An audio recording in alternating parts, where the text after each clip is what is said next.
Good morning, everyone, and welcome to American Scousers Morning Coffee or Tea with American Scouser on a Friday morning where we're freaking TGIF episodes. We are reckless. Anan is really struggling with handling scheduling with Ramadan and all that kind of stuff. He's all over the place. So hopefully he'll be back to regular schedule. But it's a Friday. Kazi's in the house. What's happening?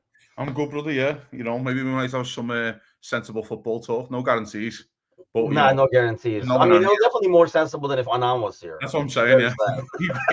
I don't know if that's why the people tune in. Maybe they want to just hear an hour of bullshit, but here we are. So. Yeah, I mean, obviously we're approaching a final. It's weird because it almost feels like, I mean, it's not, but it almost feels like the last important game of the season, kind of an ordeal, right? I mean, there are other games. I'm sure, the derby and stuff like that you marked on your calendar, but in terms of games with consequences, Yeah, right? It's the last one. Because let's face it, like, next week we could lose a game in the Premier League. We'll be like, okay, it's down to 10 points, so it's not as big of a consequence. It's ultimately a final. To me, it feels like the last important game of the season. yeah. I mean, it also feels a bit weird as well because there's an international break straight after, and then Liverpool don't kick a ball for 2.5 weeks. Mm-hmm. So it feels a bit weird anyway. It feels like this is like the last game, and then maybe when the derby comes around, because the derby's the first game after the international break, we'll feel a bit more. Oh, Derby, remember what these guys have done to us in the last few years, kind of thing. So there might be a bit of that, but yeah, I kind of said that in the chat after it, after the PSG game. Like, I feel like we've got 3 or 4 maybe important games. I'd like to beat Arsenal at home and Everton at home, of course, especially Arsenal, and of course the cup final. And I'm super excited for the weekend. I can't wait. It's a cup final, man, at Wembley. It's fucking fantastic. You don't get to pick which trophies you win at the start of the season, so I'd take any trophies at the start of the season. So I'm happy, man. I can't wait. I mean, if you asked me in the start of the season, we've done the ranking before. Of Always course. put Premier League, Champions League. To Mm, me, it's League Cup, FA Cup are the same level. I know for most, FA Cup is higher than League Cup and stuff like that. But yeah, I mean, nobody thought we would be here. But you get greedy as you go of course. throughout the season, and we do this every year, like the quad, the triple, the double. So it just keeps going down, kind of a deal. And uh, so how do you think Tuesday affects Sunday? It's a great question. I don't think it affects the team in terms of the starting 11, because I think he's basically going to go probably just Kwanzaa right back and maybe run the same team again because that's the team he likes. Even though they did overtime, they're gonna have like 5 days, which is a lot Yeah, for these guys. it's So it's interesting to see what happens on 75th onwards if it's a close game. I think that's how it affects them more. In terms of confidence and things like that, I don't think it'll affect them at all. I think as soon as you walk out at Wembley, they should be like, "Oh, there we go." Do you know what I mean? Like, it's not like you're playing a home game. I do think Wembley does that thing to you, and it's also a part of when you play for Liverpool. You you play in cup finals. You belong. You play in big games of football, and sometimes you win, sometimes you lose, and that's the reason why you're signed for a big football club, and that's the reason why you're here. So I don't think it's going to affect them in any way, shape, or form, and especially with the performance that we played against PSG, we were actually good in the game. I thought so too. I didn't think we got up to the level of the intensity of certain games, but I still thought we were really, really good in the game, and the better team won in the end. The better team deserved to go through, and I've got no issue with that. So yeah, I think you can probably sit down and go, lads, bang unlucky there.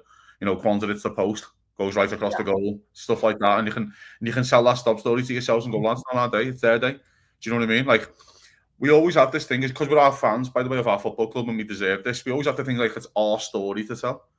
No, maybe Yeah. this season it's PSG's story.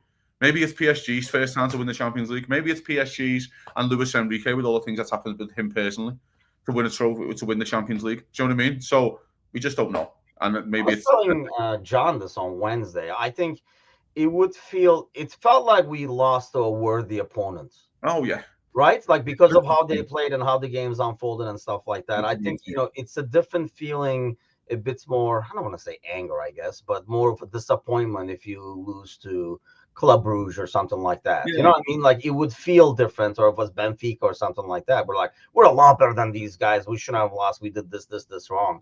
I think, we get away with it in the first game. yeah, And then honestly, I thought we played better over the 90 minutes on Tuesday. yeah. Overtime was a different story, but I think over the 90 minutes, we deserve to get something out of that game but you can't complain about that when you probably didn't deserve to get anything out of the first game. So Yeah. I think I saw a quote, I think it's from Slut, saying like basically over the 180 minutes, it was even. They played overtime better, and then we lost in the penalty kicks. Maybe. That's about fair. Yeah, it's not far away from being fair. I think over the two legs, if you'd ask me like a percentage wise, I'd say PSG deserves to go through 60% and we were 40. Yeah, that's like, fair. You know what I mean? I just think it was something like that. And again, I don't mind losing to a good side who comes and plays football, and and they're a really good team. I have more issues with the Atletico game a few years ago when Adrian threw a couple in his net and we battered them. It was Liverpool's best performance of the season, by the way, that game. Adrian throws a couple in his net. And I've got more issues with teams who come and set up like that. When a team comes to Anfield like that and plays that well and really controls the midfield and stuff like that. We have our own issues in midfield, which I'm sure we'll get to, but brilliant. Got no issue with it at all. Yeah, I just wondered. It's going to be interesting to see how. I think it helps to have guys who face disappointments, then gone on to do big things and stuff like that. It's like in the squad, right? Like Robertson and the Trents and the Moes and stuff like that. People who can kind of gather the troops together and say, hey, get over it. We get another big game. It almost helps maybe to have a big game afterwards too. You can kind of look at it that way. It's something very easy to, get out as opposed to playing Southampton at home or something like that in the league afterwards, like this weekend. So, I mean, looking at the game, obviously we're missing Trent, so you're putting Kwanzaa over there. Otherwise, you can argue Gakpo, Diaz, or Jota, the front three over there, which two. I mean, I think in an ideal scenario, I still think he probably puts Diaz in the middle and puts Gakpo on the left if he can go how he wants to go, which I don't know if he will be able to, because I was really disappointed with, I mean, not only Gakpo, but apart from Kwanzaa, anybody that came off the bench did not. Yeah. But I don't know if it's fair because nobody did. Their players did. Their subs did. But I felt like nobody could match the intensity of the game. They could not increase their level to the game. Yeah. Couldn't get up to speed, could they? So I don't know if it would be a different story if he starts. It's a good question. I don't think he's doing Gakpo. I really don't. But the question is, of course, Liverpool haven't got a game for 2.5 weeks. So it's not like, oh, we have a game coming up on Wednesday and you can play in that. It's like we haven't got, so it's like it's shit or bust a little bit. But there's also a part of your substitutes might have to play extra time. And that always has to be in part of your thinking as well. So you're like, if you go to Gakpo, you can start. Well, Diaz has to do an hour anyway. If you take him off on the 60, Diaz could potentially be doing an hour. So it's, I was banging into the idea of doing the Jones left-back situation. Sorry, left wing. Playing the four midfielders a little bit, but just to help our running in midfield against their midfield. Because I rate their midfield so highly. And especially especially with the fitness issues that our midfield's got, we just look leggy and a bit tired and a bit jaded a little bit. But Kieran Trippier's playing right back. Yeah. God damn, Luis Diaz, mate. If you don't stress this pitch and get after him, then, I want an early booking for Trippier on 20. You know what I mean? Like, I really want him to think about the rest of the game on a booking gear. And, that's why I'm probably warming towards just Diaz playing, just for the sheer pace alone to run at him. And just say, there's nothing else I want you to do today. Is get York on your boots, spread the game, and run it in and cross the ball. And looking at them, Hall being out, I think is a huge miss. Massive. He's doing Livramento. One, it forces Trippier on the other side, right, as well. He does Livramento left back, doesn't he? That's what he's been doing. I don't know if I watched their last game, and Livramento on the left looked awkward as hell. Because it's the guy, if I played on the left, and I only use the left to walk on. And he apparently only uses the left. Like, he has no faith or trust on his left. There were so many times where he could have crossed it in with the left, and he wanted no part of it. He took it to the right and then lost the momentum of the the set and stuff like that. So I think defensively, I don't know if it will be as much of a struggle, but it kind of helps Kwanzaa, I think, because you don't have Gordon. Agreed. And two, you don't have like Hall constantly like overloading and stuff like that. So that's at least something going for us over that side. Yeah, agreed. I think as well. I like Harvey Barnes as well. I think he's a really good football player. So with Harvey Barnes playing that wing, he'll have a tough day with him. But the other part of this is, of course, Kwanzaa's in for a massive game, because the one thing I want to do is cheat a bit with Salah defensively, which Salah does cheat anyway, but cheat more. Because you've got Livramento and Dan Burn on your side. I'm going to back my house that Mo Salah can beat Dan Burn in a foot race. So There's a part of this where if Liverpool are taking it a bit easy and you've got that outlet ball of Mo Salah, if Livramento pushes up and he isolates Dan Burn on that side, it should be a bloodbath. But Kwanzaa's going to have to be kind of, that's a big job for the midfielder and Gravenberch as well, coming over to help Kwanzaa a lot and say, listen, we understand what we're doing here. It's going to be Livramento and say Harvey Barnes pushing up. Let's just say they do. Gravenberch can go over, but you tell Salah just to stay up and isolate Dan Burn, and let's see what you can get your joy out of Dan Burn. No disrespect to him, but it's going to be interesting. Man, Kwanzaa's in for a massive game of footy, and so's our midfield. I'm petrified for the midfield at least. The midfield I am concerned with because Joelinton is back, and we know how much we kind of struggle with physical guys in the middle because we're more like tactical and stuff like that. But what's going on, CDU? I mean, I think that's the main core, and that kind of like gives I don't know, that's why maybe he will do the 4 in midfield. But it goes back to when we talked about this in the PSG game too. The problem with going 4 in the middle from the get-go is, as the game goes on, and if you do go to overtime, you don't have people to put in those 4 who are now running their guts off. Whereas, if you start with the 3, like you can bring in Jones, you can bring in Elliott and stuff like that. And even then, we saw the drop-off. So if you start with 4, that only leaves you like Elliott to come in for one of them, and then in overtime you're just like dragging around, like crawling around. That's the only reason I feel like, because it's a cup final and you can go to overtime, I don't think he does the 4 in the middle just because you don't have the depth. Neither do I. I would love to do the 4 against PSG from the start, but he didn't, and he's ran Gravenberch. I think Gravenberch played the full 120. I think again. I think so. Yeah. And I just think with their fullback, with Trippier, I just think Liverpool can win the game in 90. I do think that's the other part of this. As much as overtime has to be a part of the thinking, Liverpool can win the game in 90. And the best way you can win the game in 90 is to get Luis Diaz on the pitch or a Gakpo and play your best team in effect or the formation you're most comfortable with.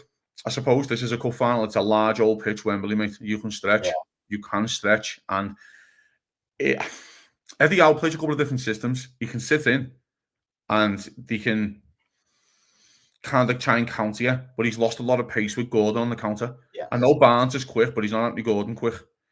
And then how fit's Isak? That's his other question. And doesn't it almost make it a bit easier to defend Isak when you don't have to worry about Gordon? Oh, 100%. 100%. There's a part of this where if you're Van Dijk, you'd go to Van Dijk, hey, push on Isak. You can win your battle against Isak, but then go to Kanate, go, and you've got to fucking support Kwanzaa here. Like, you've got to talk this lad through the game and where you want him to be. Because I don't want to, and again, I said this in the kind of disco when he came on against PSG. By the way, he was great when he came on. And he's a young kid playing out of position. It's not his fault that he's playing right back for Liverpool at the moment. That's not on him. It's on the 2 other players who were injured. And we need to get behind him. We need to support him. Again, I don't want to keep, we all don't want to bow man for our players. We all want to say they're great. Do you know what I mean? And sometimes, Kwanzaa, I think he's been a bit unjustly, let's just say, criticised this season. I don't think he's been great every time, though, Tim. You can blame Gomez for being injured. Usually Gomez would be in that role, like, blamed for everything. Every guy. Yeah, good point. But, even with Kwanzaa, when he's been playing alongside Virgil, he's been great. When he's been sent off alongside Virgil, it's when he's been alongside with Kanate or Gomez or whatever it's been in those cup games. That's when he's kind of struggled a bit more, you know what I mean? I just feel like it's he's a young kid now, going to be playing in a big moment at cup final. I'm assuming he played in the last years. That's just me spitballing because we had no players.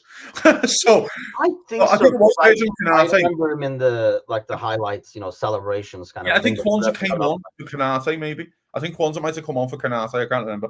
But again, it's a big Wembley moment for him, and I'm excited for the kid. I really am, because it's so disappointing that header didn't go in, because he deserves that moment. It would have been low. I forget. I know it would have been for Liverpool in the quarters, and everyone would have been happy. But for him, for that personal moment of going, fucking hell, I've scored like a winner. Yeah, in the Champions League. I thought he did really well. Like, when he comes in, you almost anticipate a little bit of, we're going to lose our overlap and stuff like that. I thought he was actually even more adventurous than when Trent was in there, because I think he likes doing the overlap a lot more than even Trent. Do you know what I liked about him more, fella, right? Sometimes when you have a centre-half playing fullback, and when they're doing overlaps, you just get the ball and cross the first time. Yeah. And sometimes I like that. Trent's a bit different because Trent is so special on the ball. He can take a touch, look, and go, okay, I know exactly where to put this and put it on a sixpence. He's just like, gets the ball, looks up and goes, yeah, bang, and just hits the ball. And sometimes I think that's really good because you catch the defenders off guard. Do you know what I mean? Because he's like, oh, he's ripped it in already. They're not set when to go, where the defend, where's Jota or Darwin, for example. And he just looks up and goes, dink, and puts it in an area and says, you're the striker, be in the area, kind of thing. Yeah. And that. So I think he did that like 2 or 3 times in the game. And I was like, I'm so happy he's just whipping it in first time because I'm assuming that's what Darwin would want. And they were decent balls whipped in too. I mean, you can whip some shit, shit into the space, and they were really good balls. But I agree with you. But if you're a striker, though, that's what you want. Whip it in first time while I've got space, so I can attack the ball, kind of thing. And again, so listen, I thought he played really well, and he's getting a little bit of credit that he deserves, and he's got a big game this weekend, hasn't he? I mean, those balls are harder to defend because you're not set, and you don't always know. I mean, like where the other guy, if you're a decent defender, where the other guy is in. What's going on, Ali? But the thing is, you don't know their movements. So it's hard to defend because if you get a second, you can kind of see where the guy is. Oh, he's running this way to the front post. Wherever he's making the run, you can match the run. But even if you know his presence, if the ball is whipped in fast, you don't know if he's running. You know what I mean? Like, you don't know his motion. You might sense his presence and know where he's at. So those are like harder to defend. I thought he did like really, really well. And you're right. I felt bad for him because I think he deserved that goal, and it would be really great. What a let off for his career, probably, man. That's like a career changer. What a moment for him. I think he's done. I don't know. We criticized Slot early in the season for yanking him, kind of like affecting his confidence and stuff like that. But I almost like go back now and feel like Slot knew. Like, Slot knew him, obviously knows him better than we do. We're just looking at, Wikipedia and looking at his age and kind of like assuming because he's a young kid, this is what's going to happen kind of thing. I think he's responded well, number one. And number two, when he comes in, it doesn't look like a guy that's afraid to be yanked again. He plays with the same confidence. I don't know if that's Kwanzaa. I don't know if like Slot knows that's how Kwanzaa is, so he can handle kind of like that yanking and stuff like that well, and know like not to be kind of like, I mean, for a lot of players, Kazi, that could have been, heads down for the next like 8 months or something like that, because he technically started as our starting right center back. And Liverpool, I think I remember on the start of the season, before the ball was kicked, everyone was going, he should be starting over Konate. That was the argument, because he played so well and Konate was so poor last year. So, and that's, by the way, full credit to Konate, by the way, for coming in, taking his chance and taking his opportunity. That's credit as well, because even if you're Kwanzaa, you're probably like, I'll get back in next week here. Do you know what I mean? And then Konate's played so well, and that's football. But the one thing I like about him, fella, he doesn't try and change his game, does he? He still tries to get on the ball. He still starts to look up and find the pass. He doesn't shy away. And I think at that age, that's a really good thing to have. There's a part in this game, especially coming up, in a weird way. I know this sounds a bit crazy, but if you're Mo Salah, you're probably happy with Kwanzaa over Trent, in terms of, because Kwanzaa might just get the ball and just play it down the line to you and go, because you might want to get rid of the ball quickly and go, this is a high press. He's not going to do that crossfield pass to Gakpo or Diaz or Robertson. He's just going to go, look down the line, there's Mo Salah, bang, put it in that corner for you for the corner flag, and you can get your skates on, you get the ball. Do you know what I mean? So there could be that part as well. As in, it's a nice bailout to have that you got Mo Salah down in front of you in terms of getting the ball out to him quickly and early. It's a nice place to be in. So I'm excited for the kid, I really am, and I hope he has a big moment on the weekend and, part of the pull and the trophy. Be great. Yeah, I mean, I'm not overly worried. Maybe because Gordon is there, I think I'd be worried. But I mean, we've seen Trent with Gordon where, he acted like Trent wasn't there, to be fair. So I was actually shocked, and I almost felt like when we played him in the league, like 2-3 weeks ago, that they didn't go at Trent with Gordon. And I almost felt like they were saving that for the final. Like, they played in a way, like, over here in the NFL, like, in the preseason, they just used like vanilla plays, like no blitzes, nothing. They don't want anything on tape. It just felt like a game like that where they were like, this is not how we're going to play. We're saving the good stuff for the final. Let's just go out there. Because you would think, I mean, you don't have to be a soccer genius to say, we have Gordon, he kills Trent, let's give the ball to Gordon. Yeah, He did not do it that game. and I think there's a part where he's like, I don't want to show my hand. I'm not showing Yeah. my hand. Yeah, Yep. and I get that. It's also part, I think Joe Linton's out for that game, isn't he? Joe Linton was Yes, he wasn't there. Yep. So that's another part as well. Where he's probably thinking it's not the the worst injury to have in the world right now. Because I don't need to show my hand on Joe Linton either. So yeah, it's interesting what he does, and I'm not sure how he's going to line up. I think he's just going to go with the standard midfield, what he likes, which is Tonali, Bruno, and Joe Linton, and then he'll probably do Harvey Barnes, Isaac, and Jacob Murphy right wing, and it'll be Livramento, Dan Burn. Who else plays centre half? Shah. It's been Shah. I think it's kind of like holding our nerves and let them get the first yellows, especially players like Bruno. This is the point. If you're Diaz, you got to go. It has to be the game plan. Give him the ball early. And I'm not Diaz's biggest fan, as you know, but you've got to give him the ball early and chance to run at him. At him, and let's see if you get any joy out of him. See if you get a free kick out the field. Give him that little bit of doubt in the first 5 minutes. Do you know what I mean? About this, by the way, I know you're not the biggest Diaz fan, but I don't know if Diaz kind of won you over the last. I mean, he started the season hot, right? And I really feel like over the last month, I know Mo's still getting the goals and stuff like that, but he's really been our biggest attacking threat. It feels like everything is coming from the left. Yeah, that could be the presence of Mo on the right. He might get, you can give Mo credit on that one and stuff. And Mo does the hold up play and stuff. But I feel like the danger has been coming mostly from the left hand side. Even you go back to the Southampton game, the game before that, even again, So we were talking with John, who, everybody in the audience, because it was right after the PSG game, of course, so half the team was being sold. Okay. What do you do with Diaz? Or do you just say, you know what? We've talked about his wages before and how low they are. So I know everybody wants to sell Diaz. Is that because he has value and let's get money for him? Because he is rated really high. I don't know if anybody's going to have the money for him, but that's a different story. But don't you have, we talked about right before we went on air, we were talking about we need this many players, that many players. Left wing is one area that you probably don't have to worry about. Why make it an area you have to worry about? Unless you need the money, which I don't think we do because we didn't spend it last year. Yeah, I mean, I don't think can Diaz get any better at 27? No, it's 28, I think, right? 27 or 28, something like that. And I don't think his numbers are high enough to be playing left wing for Liverpool. I think he's. Who would you get instead? Anthony Gordon. I know it's ideal world. I don't know if that's happening. I know he's signed a new deal, but I'm telling you right now, there'll be a buyout clause for Liverpool or Champions League. There'll be something in there. There's no way he was doing a medical in the England training camp, literally in the summer, to come to Liverpool. He gets called off last minute, and he signs a new deal without something about Liverpool coming back in. Because my God, do you think there's like a McAllister type deal in there? I think there's if Liverpool offer 60 million for him, it's only for Liverpool. There's a clause in the contract that there's something daft. Do you know what I mean? So I'd do Anthony Gordon at 22, 23. And if you can get the same kind of money for Diaz, then that would be my way out. Of course, I mean, if you're able to do that swap, I just don't have a lot of names in mind. My question is, what's that kid's name? Bilbao Williams.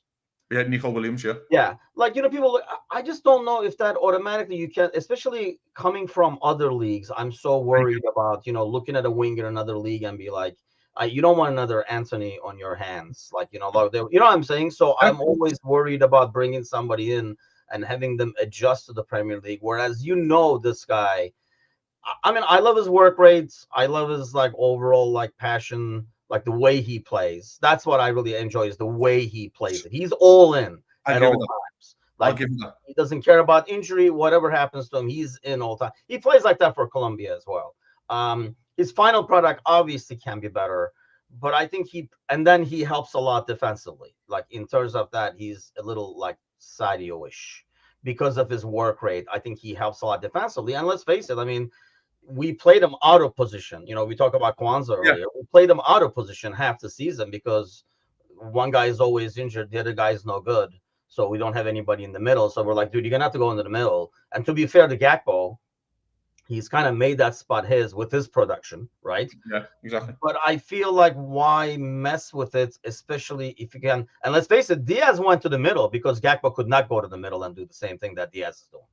Yeah, I think there's There's definitely a conversation that the manager might have to have in the summer going, did I play him out of form a little bit by moving his position? Did I play him out of form? Because that can happen as well. You can get played into form, you can get played out of form. Mm-hmm. And that is a thing. Now, it's so hard, right? I don't think Liverpool do a left winger this summer because I just think there's so many other things to do first, which is more pressing. If Liverpool was set, let's say all the contracts were signed, everyone was staying, and Liverpool had 2 or 3 deals already over the line, then I'll be looking at left wing. Yeah. But I think as of right now, I just think. But there's a question for you though, fella, right? If Liverpool were about to sign Anthony Gordon, which was the thing, they would have probably sold Diaz anyway. But sometimes it's better the devil you know kind of thing, a little bit like what's happened with Zubamendi kind of thing. Like, well, if it's not him, it's not him. Guy who has a market, if anything else, right? I think you're gonna get more for him than you would for Gakpo anyway. And I think Gakpo's thing fits slots a lot more. I think, yeah, maybe. Again, it's hard because he was going to sign a left winger. You know what I mean? He was going to sign Anthony Gordon. Like, this was the thing. So I just don't know. I don't know what. We don't know what a slot signing looks like yet, really. We signed it's just we don't know what he wants. So we knew he wanted Zubamendi. So we wanted that kind of ball type playing number 6 instead of like your crushing number 6 like a Fabinho or a Makaleli or those type of players, SCN and Kante. He wanted the ball playing number 6 in terms of midfielder, at least, like an old box to box. Okay, that I can see that. But then Anthony Gordon, he wanted him, or at least the club wanted him. We don't know what he wants. I would love to know what he wants out of the 9. I'd love to know. Because right now, I mentioned this yesterday in the Thursday show, our whole team's based on Mo Salah getting the ball in the final third. Yeah. Which is fine. Because he gets a loads of goals and assists. And I keep saying this, the numbers pay the bills, the numbers win your trophies, and the numbers like people go, defense win your titles. Listen, fella, as Liverpool haven't got the greatest defense right now in the league, but Liverpool have an attacker who gets loads of goals and assists because he wins your football matches. I get what you're saying. Liverpool still need a half decent defense, but that striker, that lad on the right hand side, has basically carried Liverpool to the Premier League title on his own this year. So, but I think because I mean, not to cut you off, but as a little guy, he also does hold up play as a winger, which is really rare. Right? Yes. Like he does what your 9 normally would do in terms of sometimes using his body, holding the ball, getting the line pushed up. So it's like having a 9 play the wing. There's something where people go, go and sign Isak, and I'm a big Isak fan. I love Isak, and I'd love Liverpool to sign. You might not want him. You might not go, well, I've got Mo Salah for 2 more years. Let's just say, again, hypothetically, he signed a new contract. I've got Mo Salah for 2 more years. His production doesn't look off. I need a guy who can facilitate him. I need a guy who can drop deep and take the ball off Szoboszlai, or Szoboszlai running beyond the 9. And that type of player. Do you know what I mean? And then so I can facilitate him getting the ball because he's the one who gets all the numbers.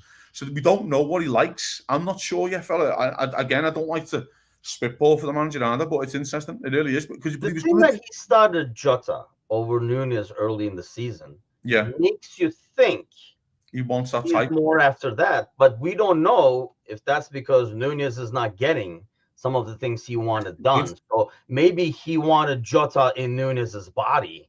Like, we just don't know. You know what I mean? Like, he wants the guy Jota's brain in Nunez's body. Can we make that happen? Can we make Jota's brain in Nunez's body? Can that be a thing? I love that. Because Jota's body's just breaking down on me. In front of my eyes, Jota's body's breaking down. And that's my thing, like we're talking about the front line. That's what I was trying to, we were going back and forth with John, and we kind of agreed to disagree at the end. I feel like, that's the least of your worries, is improving on Diaz. And when you're changing, which will bring us to the contract conversation now, I guess, my favorite topic, but it's, if you're already moving Jota because he's always injured, if you're already moving Nunez because he's Nunez, and then, we don't know about Chiesa. Does he not like Chiesa, so he's being moved, or he couldn't adjust, whatever the case might be. So that's 3 guys. Do you want a 4th guy that, who has already played, understands the system, knows what he has to do? I mean, let's face it, he even knew how we played when we played with the 4 midfielder and stuff like that. Nunez is not making that adjustment tactically. So why mess with a good thing there when you're already changing all this? Or if these contracts are not happening, we were talking about this right before we went on air, based on Slot, what he said in the press conference and stuff you were telling me, is do you just blow it up and say, okay, let's start over, let's make a Slot team? I feel like it's too dangerous. In some ways, it's a great time to do it after winning the Premier League and a double or something like that, right? Yeah. You know what? Let's start over, kind of a deal. Because if you didn't win anything, you could have said, we're close, man. We don't need to blow it up. We just need the one or two more pieces. But you won. You're like, okay. And then FSG maybe will think, okay, people will be happy for at least 2-3 years over here because we just won. And then we'll try to win it again in 3 years. American style. Let's do a rebuild. I've said this for a while about the Jerry Krause rebuild, haven't I? I've been sensing this for a while, and I've been mentioning it in the Discord that I think this could be a Jerry Krause rebuild. By the way, the Bulls haven't won a championship since, so who knows? But, you know, I know it was a good thing. I just think But to be fair, they got rid of Jerry Krause. That's probably the biggest piece. Yeah, maybe. I don't know, Tim. I'm very much in the sense of I've got a feeling the club want to do it. I've got a feeling that Edwards and that fancy the rebuild and fancy being the smartest guys. Would you want to do it if you're Slot? Because I feel like he would be like, especially with Van Dijk and probably Mo. Mo especially feels like he has a better relationship with Mo than Klopp did, especially towards the end, the last couple of seasons. And I'm not only talking, everybody's going back to the West Ham game. I mean, you can't just go to one game and build a relationship off of that. But based on everything Mo says this year, it feels like the relationship is better. Maybe it just got soured over time. That's another thing, right? Like in 5 years, you might not like Slot as much either. But it feels like that's why my theory has always been those two guys staying. And I would think Slot will be all over that.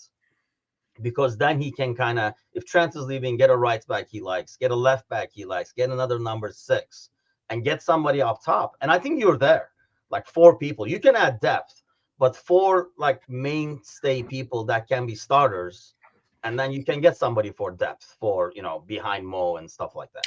I think if you let these 3 go, and Diaz the rebuild, and let's just say if you're Slot, he has an argument to say, well, what's the money that we have to play with here? They could say 300 million. We don't know. 200 million. I have no idea. But it's hard to get the numbers that Mo Salah can get you. That's the problem. I look around the world right now, Tim, in terms of players, and no one gets the numbers like Mo, man. Just go back to what you just said, right? If you're not going to get Mo's numbers. I agree. So you might need to said, even when we were talking earlier, everything is going through Mo. Maybe Klopp wants the system a bit more balanced, so you don't have one guy getting all those, but it's scattered a bit more. It's just yes, and that's possible, but they're also not guarantees. Yeah, definitely. And that's the other part sometimes. And we mentioned this yesterday actually on the Thursday show. It was a bit of a joke because Elijah Diouf came up. He was my option for room 4-3-3, and trust me, he went in there pretty darn quickly. And and sometimes, again, for people who don't know, we had Nicholas Anelka, and Anelka leaves, we sign Elijah Diouf. Sometimes the right answer is looking you square in the face, and it doesn't need to be outside. I'm not on board with doing the rebuild. I think the club fancy it. I just think the club think if we're going to commit, there's also a part of this, Tim, right? You could set the precedent of going, every other person who wants to negotiate a contract going forward, you go, we let Mo Salah go on free. Don't think we don't do the same with you. Like, don't, you know, if you want to be here, well, we let him go on a free. We let the Ballon d'Or winner probably go on a free. Like, we let the best player in the world and the best striker in the world go on a free. So don't think we won't let you go on a free. Like, I think there's definitely that as an argument for the club, at least as a selling point. And I think there's a part of this where if you're committing to Mo, let's just say for 3 years or 400 grand a week, it's about what, £60 million deal in terms of contract, and his legs could fall off in 18 months. And I understand that argument with the club. I do get it. I don't like the idea of a rebuild. I just think the club will do it. I just think the club will just go, you know what, we're having a complete fucking reset and go, we'll finish top 4 and that'll be our target next year and get these new lads better in, then we can compete for the league again. The reason why I don't like it, Tim, I don't know if City or Arsenal are going to be ready to win the league next year, and I think Liverpool could sneak another one. That's why I don't like it. Do you know what I mean? Yeah. Right now, I don't think City can get 95 next year. That's why this team. I've been saying this for ages, and I don't think this team will get 90 points. They still might, by the way, and prove me wrong. And you could win 7 out of the last 10 and get 90 points. Especially with Champions League on. My only thing was if Champions League was still there, maybe we rotate and drop some points along the way. But now I just don't know if they would be like, why are we playing this? We already won. I don't know if they would get into that mood. We need to build a team we can get over 90 points. We just have to, because that's been the benchmark for the last few years, and we don't know what Man City might do next year. When you have a player like Erling Haaland, they could do anything they want, in effect. He can just drag them over the line. But like Mo Salah this year, just drag Liverpool to the Premier League title on his own in terms of goals and assists. Now, the reason why I don't like doing the rebuild, I just think there's another opportunity there just to sneak the other title first and get the next one. Liverpool will go in if Liverpool's all three signed. Liverpool will go in next year as the title favourites to do it again. Oh yeah, because you would think along with that. Honestly, even if you come in with, I'm still saying this, and if you get I think his priority is probably the same as our priority. He goes Van Dijk, Mo, Trent, right? Everything he says, especially about Van Dijk and stuff like that. And I agree to that because I think if you keep Van Dijk in the back, I think that's like a bigger piece to lose. If you keep Mo but lose Van Dijk, I think you're in a lot worse shape than keeping Van Dijk. But maybe I'm more of a Mo over Van Dijk. The only reason why I'd say I'm Van Dijk over Mo is because it gets Konate to sign. I don't think Konate signs a new deal of Van Dijk that leaves because Konate's got 2 years left. We keep forgetting this. You think so? He wouldn't want to be like the man now? No, I think he can make him look better. I think there's a Rafa Varane situation. I really do, and Sergio Ramos. Yeah, could be. Yeah, I think there's a Ramos and Varane. And then when Varane goes out on his own, he looks all out of sync basically. But when Ramos is like the most expensive guy to replace. Which one? Van Dijk? Van Dijk. No, striker. Everyone needs a striker these days. Everyone needs a forward. Arsenal need a forward. Wingers are a bit more. I mean, the center guy is going to be tricky. That's why I was so annoyed last year that Liverpool just didn't go and sign Yusufa Minter from Newcastle and just went. That's because when Minter was available, it's so hard to find a right-footed right winger who's left-footed. They're so hard. The unicorns a little bit in this league, and that's why when Minter was available out of Newcastle, I was kind of like, well, Mo must be signing a new deal because you would have just signed him. Is he on loan? He signed for Brighton, didn't he, for 30 million? I thought he was on loan. No, because they sold Minter and Elliot Anderson the same day that Gordon was doing his medical. That's why they pulled out the Gordon deal. Oh, they sold Minter because Minter wasn't. I think Minter was on loan. I think Minter was on loan. Minter's a final. He was a final under Slot. I'm sure he was. I might be completely wrong with that. It might not be final. I'm pulling it up now. I thought he was on. I thought they mentioned he was on loan, but I could be wrong. Yep. Yeah. Was he a final? He was a final. He was on loan at final from Newcastle. He was there with Slot. Yes. So I was in my head. I was like, well, you're just going to do Minter, who's a right winger, do you rate clearly because you've loaned him, you brought him in. It could have been a scenario where they said, you know what, I want to bring this guy in, and they basically said, and you said this before, dude, take a look at what you got first because you're going to be impressed with what you got first. Then we'll go shopping. Like, then I agree. Refrigerator first. I agree with that, by the way, 100% in terms of what the club have done. But the argument is then he went, okay, I really like Mo Salah. Can you get him on a new deal? No. Yeah. Well, why didn't we just fucking sign him in the summer then when I told you to? Because, he's great. Now you've sold me this prize of Mo Salah, and I really like him now. It's like you guys were right. This guy is better. I go to a car shop like, oh, here's a Lamborghini. Do you want it? Yes, but you can't have it because you can't afford it. Well, why didn't you just give me that Toyota that I asked for then? You know what I mean? It's like, so here's that point, I suppose. But if you're Slot, I just think they're very hard to find right-footed right wingers who are left-footed. I just think they're really more difficult to find centre-halves. And I know that's controversial, and I love Virgil van Dijk. I just think goals and assists pay the bills, and they win your football matches in the end. So it's hard. I just feel like the drop-off would be ridiculously high. You don't think it would be? Of course, we say that, but if you get a right back who is a bit more reliable defensively, right? Okay. That will change things a little bit as well. Like in terms of the back line, because right now it feels like, Van Dijk is kind of like the guy holding it together.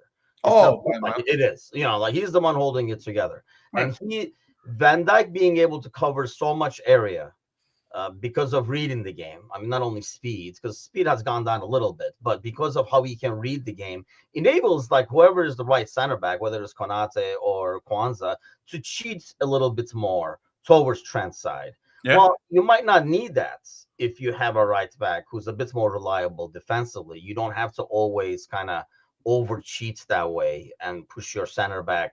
You know what I mean? Like it's always like, oh, you're going to have to double him though, by the way, any given time over here kind of a deal. So maybe you get another center back that will kind of like even things out if you have another right back that's defensively sound. But I still think, he's like the most important piece to keep. And here's another thing, the drop off the risk of drop off you were talking about 18 months from now, right? If Yeah. that risk is a lot higher with a winger than it is with a center back. I agree with that. I couldn't agree more. I think my argument is, though, Tim, the reason why I would sign the deals, it's not because of drop-offs or where they're at right now. It's because it just buys the club time to fix it. Just give them 2-year deals and go, you've bought yourself some time now. Go and find the next Virgil van Dijk and go and find the next Mo Salah. When you're doing what you're doing, in terms of you let them all go at the same time, and let's just say Trent's gone, because I'm just going to assume he is, at least you can go, okay, they're here. They're really good selling points to come in and go, you're the next Virgil van Dijk or you're the next Mo Salah. You're going to learn off these for 2 years and then there's no more new deals. Yeah. It buys you time. And this is what's been frustrating for me because, again, we're in March now and no contracts are getting announced. And it's like, hey, lads, if this does happen and the worst scenario happens and all three leave, you have no time anymore. Then that's when it feels a bit more panicked. And then I don't want that. They know. We don't. But I still think they know. Which part? Like, who's staying, who's leaving. They can feel confident, but the manager just said then he doesn't know. And the Virgil van Dijk said he doesn't know. So Virgil van Dijk says nobody, he doesn't know. Anybody who says they know are lying. They can feel comfortable. The clubs might say, I feel very, very confident, but it's not a guarantee until his name's on the paper. No, it's not guaranteed. No, I see what you're saying, but in terms of them as they plan for the future, they might be saying, that guy's going to stay, this guy's going to stay. Because that's the ideal scenario as well, where you keep those guys and you're like, you don't even have to address those this summer. This is my point. Because you can focus on your other needs, get your right back, get your left back, whatever, get another 6. And then next summer, now get their replacements in and say, hey, these guys, this is 34, this is 33, you're the next guy. So you can lure a guy. I don't think you can lure a player for 2 years down the road. But I think you can address what you really, really need now, get your center forward and all that kind of stuff this summer. Instead of getting the 8 guys and blowing up we were talking about earlier, you can do that semi-build and still be... There's also a part, Tim, as well. If you're let's just say Salah signs a 2-year deal. In 6 months in January, Liverpool might get offered 150 million from a Saudi club and you just go, you know what, he's got 18 months left. Yeah. And then you've protected your investment anyway. So you protected your investment and then you can actually tout him to a Saudi Arabian club in 12 months and go, he's got 12 months left on his deal. We're not getting held over first. How much? 70 million. You know what? We've got this. We've got, oh, by the way, next season, and so I'm talking about last season, Minter scores 28 goals for Brighton and we're going to sign Minter instead. Yeah. And then we all kick on and we all go kind of thing. Do you know what I mean? So it also protects your investment. Even if Liverpool, I say this all the time, if Liverpool just keeps selling again, Virgil, Salah, and Trent goes, we need a right back, maybe 2, because Conor Bradley can't be trusted. We need a centre half still, even if Virgil stays, at least 1. Yeah. And there's an argument you need a left back. I will like that. I think Andy Robertson's been great for the last 4 or 5 weeks, by the way. I think he's been really to replace Costas, and that guy might eventually, a guy who can actually go for the top. But Robbo, if you're going to go get Kirkes, go get Kirkes. But you get a guy who might get the number 1 job and make Robbo only has a year left. Yeah. So the argument is, what do you do with Robbo? Do you keep him? Is Robbo happy playing second fiddle? Or does he want to go and be the starting left back for Celtic? Let me ask you this. If you get Kirkes, do you just get what you can out of Robbo and still keep Costas? Yes. Right? Because then, if you get a young guy like Kirkes that you know is guaranteed to do well in the Premier League, I think enables you to say, okay, we can sell Robertson, keep Costas as a backup for a little bit more. As opposed to, I think if you're going to get a guy that is, from the Dutch league or Portugal or something like that, I think you replace Costas with him and Robertson is your security blanket. Maybe, but my argument is that you're secure. Say if you sell Costas and Robbo goes to be your security blanket, your backup, Kirkes comes in. Well, you're looking for a new backup in 12 months anyway when Robbo leaves on a free. So you may as well just keep Costas on his 60 grand a week contract for 3-4 years or whatever it is, and just go. You know your role. I don't need to adjust to you. You're not going to be knocking at my door every day going, "Why am I not playing?" You know exactly what your role is in this squad. I think those type of players are godsends in squads sometimes. I really do. Because they just don't give you grief. They know exactly what you're getting out of them. You know what I mean? And I think with Robertson, I've had enough of sentiment in our football club in terms of players. I'm not saying everyone should be binned and they should be respected. I get that. But Robbo is an adult. If you don't rate him, first of all, I still think Liverpool have a big decision to make over Robbo. Because, by the way, his form's been excellent. But Liverpool don't want to give him a 100 grand a week contract on 3 years. Like, by the way, that was what we would be asking for. They might just go, not for us. We've accepted a £12 million bid from Celtic. You've got unfinished business up there because they released you. You're a Celtic boy. Liverpool love Celtic anyway. There's a, be a hero.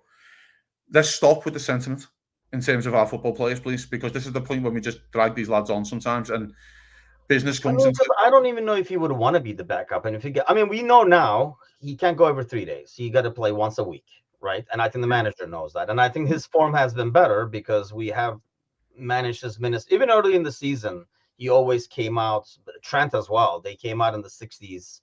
And, like Costas would come in, Bradley would come in. So his minutes have been managed. And I think that's why his form has been a lot better throughout the year.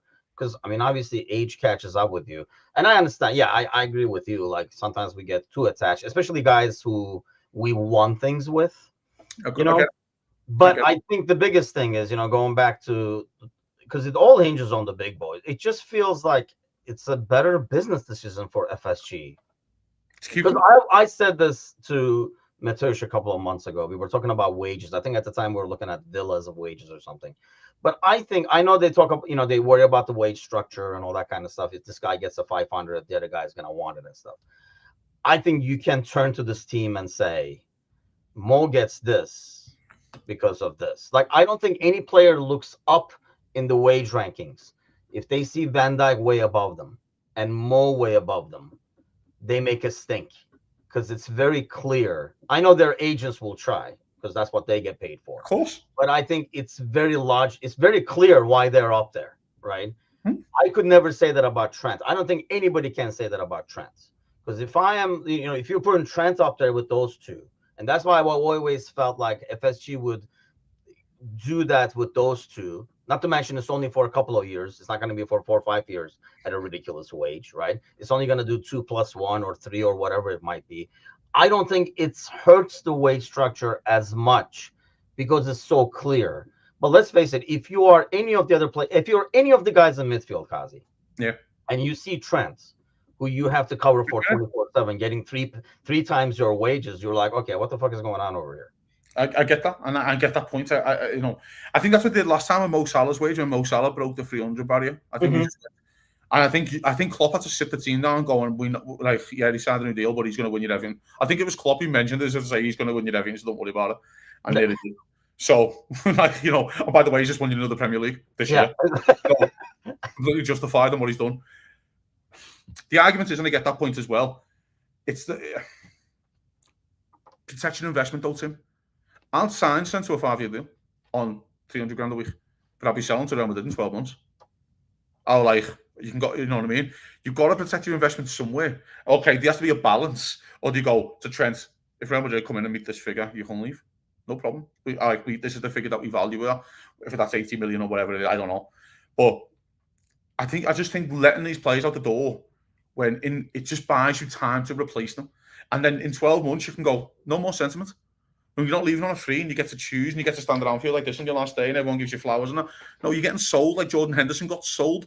Yeah. Do you know what I mean? And Fabinho got sold and he never got his goodbye. Do you know what I mean? In front of the cop and we all gave cheers. 300,000, which, that's high for Trent, for example, especially compared to the other midfielders. But I almost get the feeling that he's expecting more.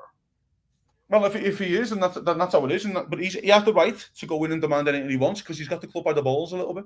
Because the club don't want to look a bit embarrassed and go, listen, let's get it right. If the club let Trent leave on a free, okay. If they go and sign a right back and he's garbage next year, it just looks awful for the club, doesn't it? It looks awful to go, that was the one that you replacing Trent with and all this kind of stuff, and you get those kind of storylines coming out. I agree. In effect, it's like I keep saying to you, the person who's in the best position in this club is Canate. He's in the best position I've ever seen a player to be in. Yeah. He's got a year left on his deal. He's going to go, you lads go and sign your deals. What are you on, big Virgie? What are you on, lad? All right, I'll start for 20 grand less than that. Do you know what I mean? And then I'm not your top earner. I'm not even your top 4 earners. Do you know what I mean? It's frustrating because again, but the club knew what they were getting into.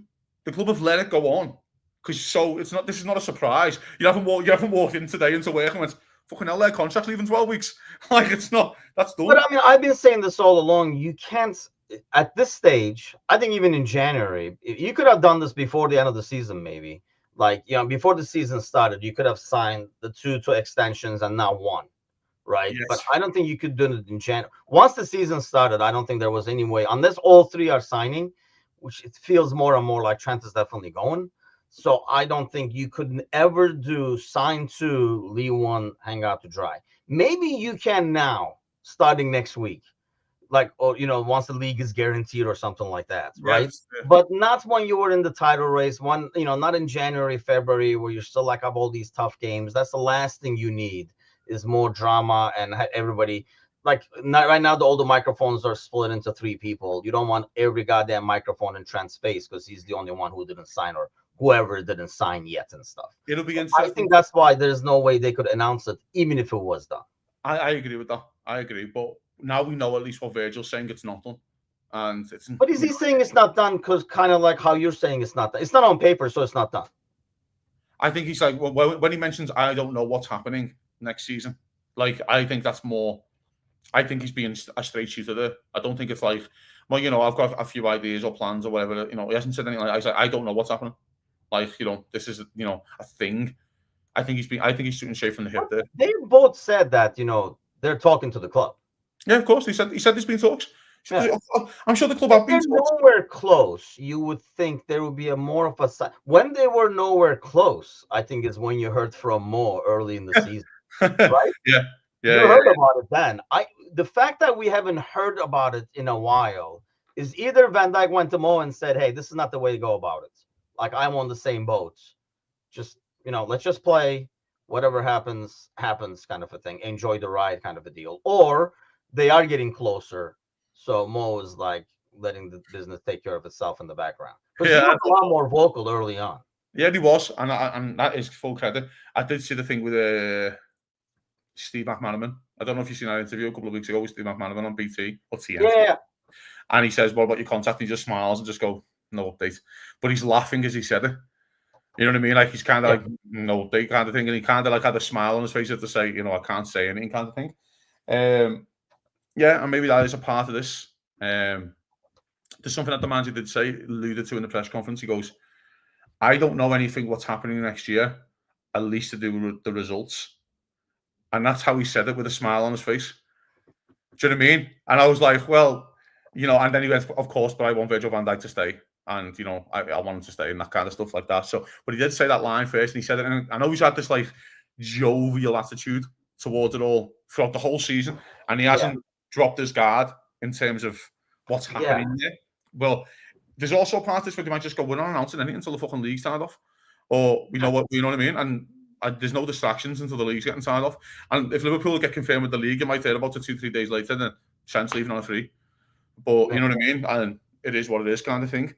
Because there's also a part of this again with Real Madrid, at least, and we know how Real Madrid work and stuff like that. But there has to be the respect element from both clubs. So if Trent is leaving and the club know that he's leaving, let's say, and Real Madrid, if you go to Real Madrid and go, "If you dare announce this, you'll never take a player off us ever again. We'll never do business." Like, do you know what I mean? Like, we have our own story this season to take care of, and we have our own things to take care of. But as soon as everything's tied off, if something gets announced, then that's fine. It would be known one way or the other in the last home game, though, because you don't want these goals going around like doing a farewell, even though they're signing a contract. Yeah, I think you'd know when they're walking around the Premier League title, waving at family and friends, and you could just probably get the vibe that they're going anyway. But I think you'd know before then. Because even with Sadio and stuff like that, we kind of knew, right? Like, it was like, you knew. Sadio Mane was awful. Sadio Mane went, "Oh yeah, the fans are gonna be really happy about next season." About horrible timing, Jesus. I'm like, really happy about next season. We lose the Champions League final, he gets off. I'm like, who's happy about that, Sadio? But I think, by the way, though, that's another one about the sentiment, though, Tim. The club played a blinder. The club made him look like a striker for 5 months. He went to Bayern Munich and he couldn't run. Yeah. Like, so the club played a blinder. I've had enough of sentiment. Like, Sadio Mane deserved the big clap in front of the Kop and all this. He didn't get it. So, no more sentiment. Get these lads tied off, and then in 12 months, if you want to sell them, no problem, sell them then. Do you know what I mean? But just protect your investment. Obviously, we had the reverse, right? I understand the loyalty aspect and stuff like that. Some people are kind of like a little overboard on, but at the same time, these guys, we've had guys who kind of like milk the wages, like Ox. We've had guys who said, "You know what? No, I'm going to test the free markets and get big money," like Emre Can and Genie and stuff like that. So it's business, man. Everybody looks out for themselves at the end of the day. Speaking of business, are we going to take care of business on Sunday? What I is do, your mate, prediction? yeah, I do. I think we're going to play well. I think we'll bounce back. I think we're playing Newcastle at the right time in terms of their injury, especially with Gordon. I don't like their midfield at all. I really rate them that highly. Botman is a big one too, because I think if Botman was there, then what's this? Fabian Shaw. The other guy would not go to center back. He might be the Burns could have been the left back. Ben could have been the left back. Yeah, he likes that 3 centre half thing. Yeah, and right now he's playing a right back, left back because Lewis Hall is injured, of course. So yeah, I think Liverpool win 2-0. And I did say yesterday on the podcast that Darwin will score. Darwin will score. It's just the most Darwin thing of all time, isn't it? It is. Yeah. It's like the most Darwin thing that can happen. You just win, and then he's probably walking around with just like no clothes on, with just like a Uruguayan flag draped around him with the League Cup. Just like in a weird sort of way of what he does. Because that's what he is. So I think Liverpool will win 2-0. I think it'll be a good game, and I expect us to bounce back. I'll go with the Timuchin special. I think we're doing this 3-1. I think we're getting that, and it's a double. And then I guess we have. Just a double. Oh, for fuck's no, just a double. Yeah, what are you gonna do? What are you gonna do? Sucks to be the Premier League. Oh, God's sake! I know, right? That's why it just drives me nuts. Maybe that's why I wasn't as like over the top reaction to the whole PSG thing. It's like, come on, man! Like, it's like I seen the reaction to do with Darwin missing a pen, and I kind of said this yesterday. When at least he had the balls to step up. I have no issues with people missing pens. Listen, it's a terrible penalty. It's a terrible pen. Yeah. I'll argue that. Right? It's literally if you ask the keeper, where's your dream penalty? Knee high, a foot inside the post, please. Yeah. And Darwin Núñez went, I will oblige to that, Mr. Donnarumma, and put it right where you wanted them to. But at least he stepped up. Because there's a lot of players, and I have a big thing about this with strikers who don't step up to take penalties. You want to score goals, you want to pay to score goals. Because since it's a penalty shootout, you haven't got it in you. I'd love to know who's on the 4th pen. Because Harvey Elliott was on the 5th. He came out and said he was on the 5th, Elliott. Now, if it wasn't Gakpo, I would have lost my mind. Because it might be Virgil. Because Virgil's great pen. It could be Virgil. We were talking about it with John. John actually wanted Virgil earlier, but I go back to what you're saying. I mean, like people criticizing Slot for the penalty takers and stuff like that. They're your midfielders and forwards. I mean, you would expect them to step up. And his penalty is a crapshoot, man. I mean, sometimes, those balls are saying if you send the guy the other way, it looks like a great penalty. But if he, guesses the correct way, then it doesn't. But yeah, I mean, let's get the double and be happy with it. Let's be happy for once with winning. Let's just win 50% of the trophies on offer. Yeah. Let's just be okay with it. Like, I just don't understand the entitlement of suddenly people went for. I mean, this is like I realize it's fandom and we get greedy. We want to win everything. I understand that. I want to win preseason games. I get it. But within 6 months, we went from wanting top 4 and maybe one of the trophies to winning the league and being pissed off that we're not doing a quad. We're annoyed that we're going to win the league in 34 games. And the last 4 are just preseason friendlies, just so we can watch the Reds. Like, with nothing on it. We're annoyed by this. Like, we're annoyed by something, Tim, that 10 years ago I would have sold a kidney to win. Like, I would have sold a genuine kidney to win this damn trophy. And people are annoyed that we're only winning that. Look how far we've came. All I'm going to say is, my mates, if this is the last of these 3 lads, by the way, can we just enjoy the rest of the season and have a lovely time? Because what these we're not. It's going to be 2 months of who's leaving. I don't care. I don't care, but I just want to enjoy this team and give them the credit that they deserve. Because if it is a blow up next year and it is the rebuild that we all dread, it could be. I don't care. I want to enjoy these lads and what they've provided for us, man. They've been amazing and it's been great. Yeah, that's fair too. I think 2 of them are still staying. I have no facts to back that up. It's all feeling and trying to read into things and stuff like that. Or maybe it's wishful thinking. Maybe that's who I would keep as priorities and stuff like that. But I think those 2 guys are staying because then I think that's an ideal scenario. You do half a build and still compete because you have your 2 big guys in there and you have your midfield in there. Wait till we win the cup. What? Wait till we win the cup and then Mo Salah's post-match. Well, it's my last time at Wembley and let's everyone lose their mind again.